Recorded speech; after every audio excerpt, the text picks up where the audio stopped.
Welcome back, guys. I got a BTT Eddy for my sovol SVO8. Homing and the bed mesh worked fine. However, there was a problem with the C offset, which led to the problem that the first layer wasn't accurate or consistent. So I started to look online if there is a solution for this problem, and I found a GitHub repository from Vlad.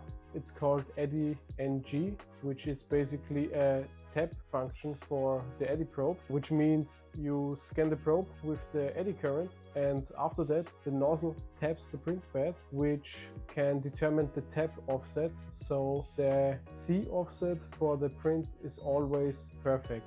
You have seen in the intro of the video how the tap works, and now I'll show you how I got it running, installed everything, and also show you my start print macro. I'm Andy, welcome to ATL. First, open the repository from Vlad.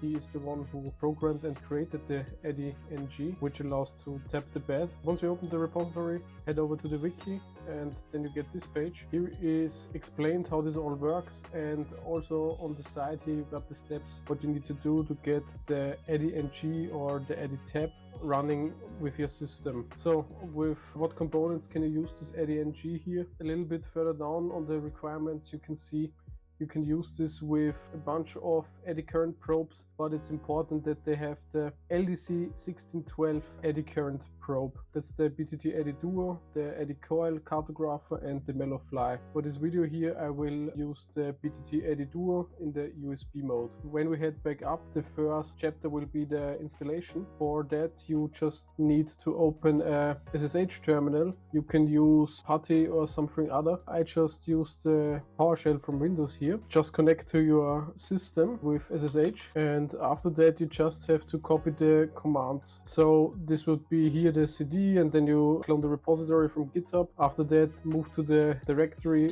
eddy-ng and just run the install.sh script. When you want to update the eddy-ng, just navigate to the directory again, do a git pull, and run the install.sh script again. Next chapter is the macro safety page. It is very important that you have a safe chom in your printer.cfg, and also you need to modify your either quad gantry level or C-tilt adjust macro, depends on what printer you have. And also there needs to be a horizontal move C parameter in the bed mesh. A little bit further down there are some examples for the bed mesh and also for the quad gantry level. I don't use this macro, I have created my own one and I will show you that later. And a little bit further down there's also a macro for the C-tilt adjust. Next chapter is the probe types. Here we will look into the BTT Eddy, and here it's all about the probe installation. The probe should be 2.95 millimeters above the tip, but please consider that there is also 1.2 millimeter that you need to subtract it because of the plastic shell that the Eddy is in. If you use a sovol SVO8 like I do, there are some mounts linked here, but I don't use the stock tool head. I use a dragon burner on my printer, and for that I created my own mount so that the Eddy is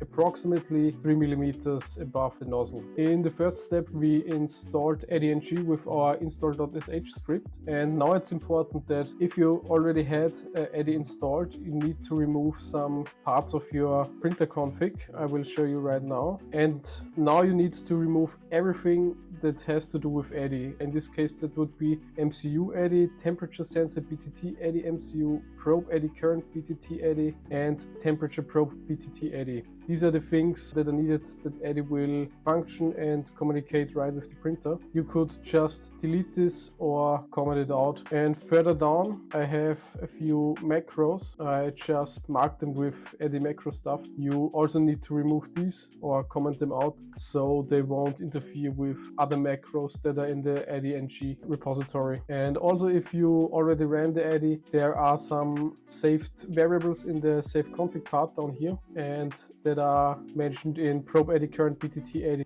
So delete everything from here to the bottom. And if you haven't had an Eddy installed, you need to compile a firmware for it, so you can use it in the printer config. For that, the guide to the BTT GitHub is linked here, and for that you just need to cd into Clipper. You can ignore the checkout master. It's important that you are on mainline Clipper, otherwise this won't work. And after that you just do a make menu config, configure everything like shown here on the screenshot. After that you hit Q, and then you get prompted if you want to save it. There you hit yes, so Y for yes, and after that you can compile the firmware. It's just mentioned here to type make to compile. I like to do a make clean before I do the compiling. Just follow this guide here. It's actually very easy. And one thing that's also important is this command here. So we need to list the serial ID from our USB devices because we need this ID for our printer.cfg. And you can just paste this into the SSH client you're using. And here you need to copy the ID for your BTT Eddy. After that, you can copy this whole block here for the configuration of the Eddy. You can put it into your printer.cfg file, or like I did, I made a separate configuration file that's called eddy.cfg, where I put all this stuff. I will show you right now. Here it is, eddy.cfg, and I just copied this one in here. And as mentioned before, here you need your serial ID. Here's also the command. Just execute this command in your SSH shell and paste the ID in here. Another important point is that you put in your offset of your probe.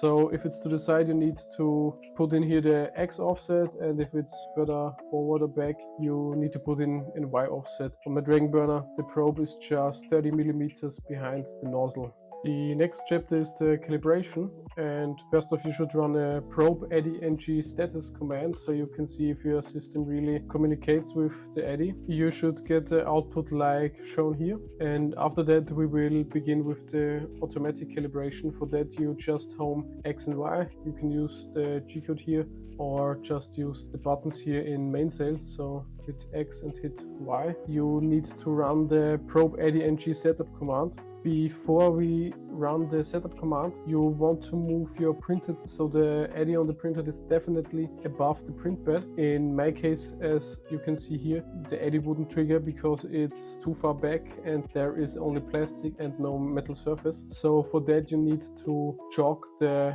printhead on the heat bed. Here I ran into the first problem because I can show you in my printer.cfg. In the bed mesh you say what is the minimum and what is the maximum of the mesh. My minimum is X10 and Y40, and on the max I had as X330 and on Y300. And before running the setup command, as mentioned, you should make sure that the printhead is above the print bed. And with this mesh max I wasn't able to move the printhead further than X330 and Y300. So keep that in mind if you can't get the printhead further on the bed. These are the maximum values right now because we haven't calibrated the Eddy yet. But as long as Eddy will lower on the heat bed, everything is fine. So grab the probe eddy-ng setup command and paste it in your main sail. And when you paste this command, a window opens, and don't be irritated because of the 327. Just use a piece of paper, put it under the nozzle and lower the printhead until it scrapes on the paper. After that you can hit accept, and now Eddy will probe the bed on this position and calculate its current and save all the values in the printer.cfg file. After that you can already home the z-axis with a G28C command, or just hit the button here in mainsail. And once this works, make sure you do a save config to save all your values to the printer.cfg file.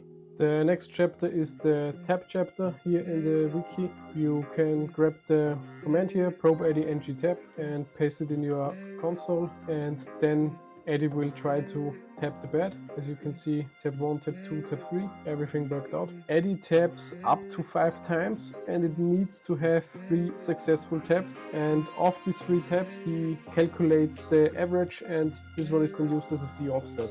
After that you can check the Z offset and do a first layer test print. If the Z offset is too high or too low, there is an extra command to modify this value, which can also be found in the wiki.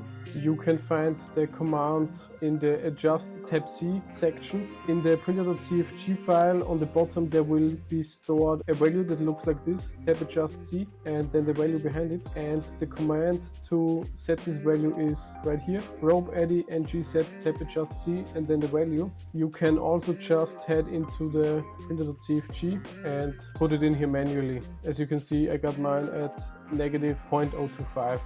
Next chapter is the macros one in the wiki, and here it is described what is really important and in which order the start print should run. So homing, it's very important that you have a safe C set in your printer.cfg, and here's also a homing override macro if you need one. And it's important for the start print macro that you at first home your axis, do a heat soak. You can do this with a macro or just heat up the bed, place the nozzle above it and wait for the bed to heat up. You should always do a heat soak for your bed, because when it gets hot it most likely will flex in some kind of way. After that, do the QGL, so the quad gantry leveling or your C tilt adjust. A clean nozzle is recommended, so when there is filament on your nozzle the tap will not be accurate or most likely also won't work, because Eddy runs into an error that the distance is too high. After that, move your tool head to position to tap the probe with the probe eddy-ng tap command. You can do a clean nozzle after that, and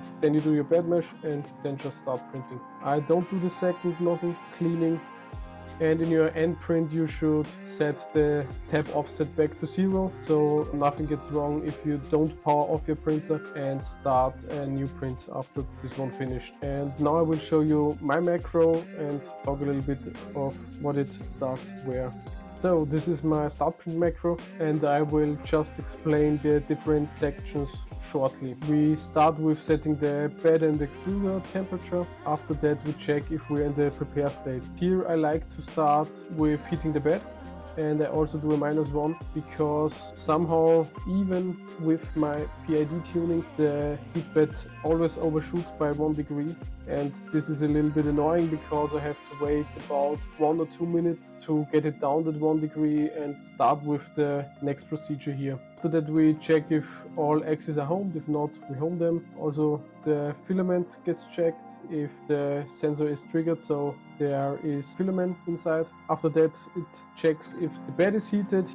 Here I also do a -1 from the bed temp from the G-code, and after that the printer does a quad gantry leveling if it hasn't been made already. And what I also like is to home the Z-axis again after the quad gantry leveling, so it's a little bit more accurate. After that the clean nozzle macro gets triggered. I will show you in a second. And after the nozzle is cleaned, this takes a little bit of time, so the heat bed heats up or is already at temperature and has a little bit more time to heat soak. So I do G28Z again to home the Z-axis, and after that I do my probe eddy-ng tap. So the nozzle taps the bed up to 3 times, gets the average and uses that as a Z offset. After that I do the bed mesh. Here I couldn't get the adaptive to work, so I just probe the whole bed. After that I do my smart park from the camp. I just like it that way because I don't want to print a few skirts. I also set my fans, this is optional, and after that all the temperatures get set and the printer waits for them to reach them and will start the print.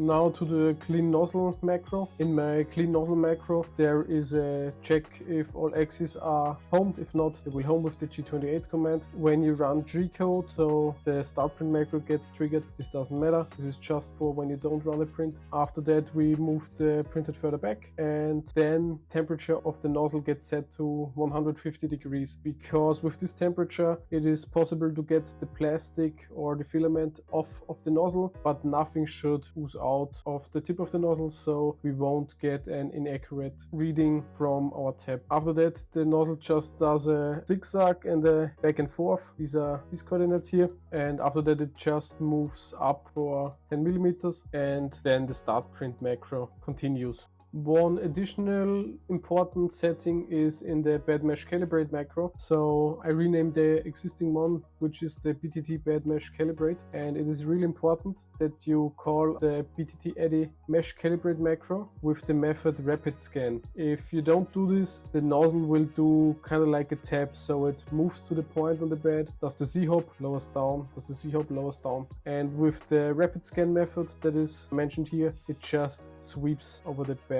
and scans everything. This is my modified start print macro. Now I will show you a quick overview in action to see how everything shown before works.